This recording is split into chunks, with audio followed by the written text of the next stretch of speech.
रसोत्सुकम् श्रीमद् रामहर्षण देवाख्यम् सद्गुरुं प्रणमाम्यहम्। वन्दे गुरुपदकञ्ज कृपा सिन्धु नररूपहरि महामोहतमपुञ्ज जासुवचन रविकर निकर। कल के भाग में हमने श्रवण किया था कि आचार्य श्री के किए हुए उपकार को स्मरण करके प्रत्युपकार करने के लिए शिष्य सर्वथा असमर्थ होता है। सच शिष्य भी अपने समर्पण व सेवा से सद्गुरु को प्रसन्न रखता है।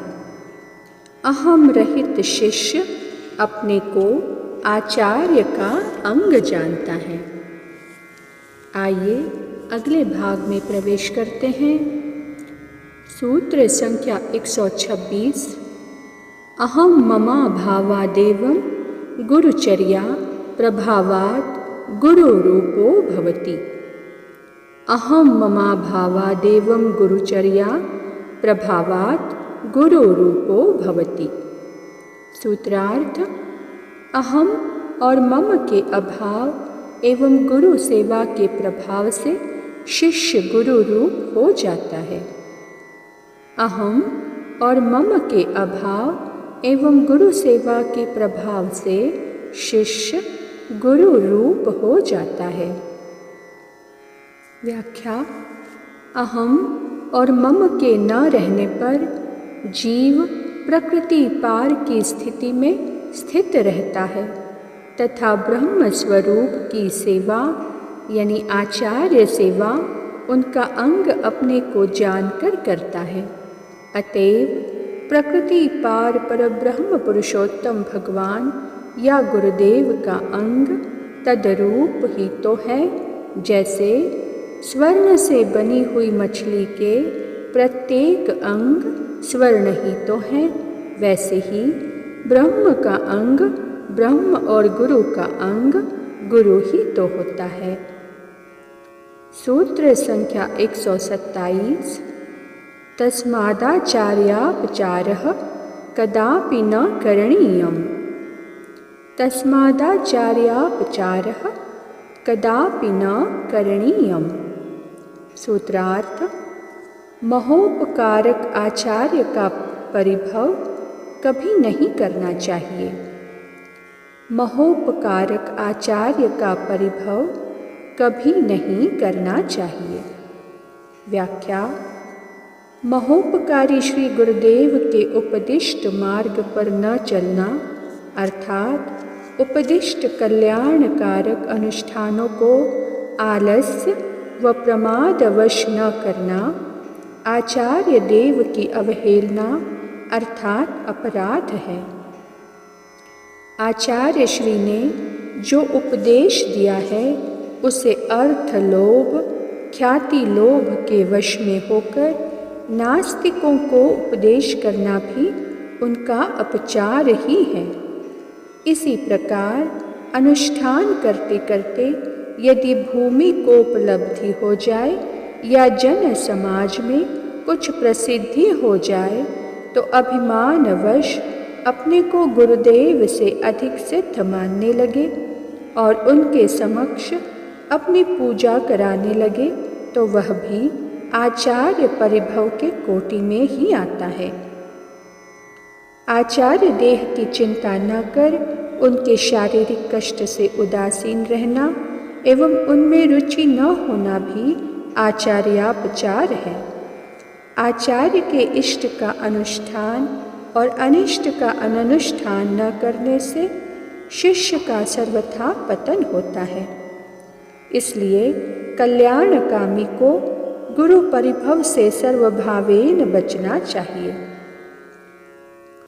आचार्यापचार करने वाले शिष्य का स्वरूप त्रिशंकु की भांति चांडालवत हो जाता है, जिनकी कथा इतिहास और पुराण दोनों में द्रष्टव्य है। यथा अथ रात्र्यां व्यतीतायां राजा चण्डालतां गतः नीलवस्त्रधरो नीलः पुरुषोध्वस्तमूर्धजः चित्तमाल्याङ्गरागश्च आयसाभरणोऽभवत् तं दृष्ट्वा मन्त्रिणः सर्वे त्यज चण्डालरूपिणं करुणाखड्गपातेन छित्त्वा पाशाष्टकं शिशोः सम्यगानन्दजनकः सद्गुरुसोऽभिधीयते। एवं श्रुत्वा महादेवी गुरुनिन्दां करोति यः स याति नरकान् घोरान् यावच्चन्द्रदिवाकरो। हुङ्कारेण न वक्तव्यं प्राज्ञशिष्यैः कदाचन गुरोरज्ञेन वक्तव्यं सत्यं तु कदाचन। गुरुं त्वं कृत्य हुङ्कृत्य गुरुसन्निध्यभाषणः अरण्ये निर्जले देशे सम्भवेद ब्रह्मराक्षसः। न गुरोराश्रमे कुर्यात् दुष्पानं परिसर्पणं दीक्षा व्याख्या प्रभुत्वादि गुरोराज्ञां न कारयेत्। नोपाश्रमं च पर्यङ्क न च पादप्रसारणं नाङ्गभोगादिकं कुर्यान् लीलामपरामपि। सूत्र संख्या 128। शरणागतं प्रपन्नं द्वयोः सर्वप्राप्तिर्भवति। शरणागतं प्रपन्नं द्वयोः सर्वप्राप्तिर्भवति। सूत्रार्थ: शरणागत प्रपन्न को गुरुदेव और ईश्वर का सर्वस्व प्राप्त हो जाता है। शरणागत प्रपन्न को गुरुदेव और ईश्वर का सर्वस्व प्राप्त हो जाता है। व्याख्या: प्रभु प्रपत्ति धर्मावलंबी शरणागत चेतन को पूर्णतम परब्रह्म पुरुषोत्तम भगवान श्री सीताराम जी तथा आचार्य श्री दोनों की पूर्ण कृपा के साथ दोनों का सर्वस्व प्राप्त हो जाता है। अर्थात शिष्य का सर्वभावेन सर्वसमर्पण होते ही सदाचार्य अपना सर्वस्व उस आश्रित जन को प्रदान कर देने में विलंब नहीं करते और आचार्यानुग्रहित चेतन को सर्वस्व देकर भी भगवान उसके अधीन हो जाते हैं। अहो, धन्य है प्रपत्ति प्रभुता को, जिसका अवलंबन लेते ही चेतन परम पद का अधिकारी ही नहीं हो जाता, प्रत्युत अन्य चेतनों को संसार संबंध से विनिर्मुक्त कर परम पद प्राप्त कराने की योग्यता प्राप्त कर लेता है। जैसे सती नारी निष्कपट भाव से सर्वभावेन अपना सर्वस्व पति चरणों में अर्पित कर पति ग्रह की स्वामिनी बन जाती है, तथा सतपति भी अपनी सतपत्नी को सर्वसमर्पण कर देने में कोई हिचक नहीं करता।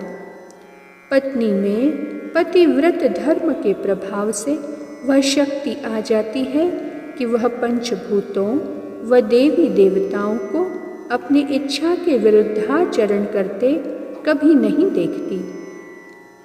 साथ ही अपनी चरित चंद्रिका की सुखद सुधा सुशीतल बिखेर कर कितनी नारियों के हृदय प्रांत को पतिव्रत धर्म के आलोक से जगमगा देती है। वैसे ही आचार्यानुवर्ती भगवत समर्पित प्रपत्ता के विषय में समझना चाहिए। आज की चर्चा को वाणी यहीं विराम देती है।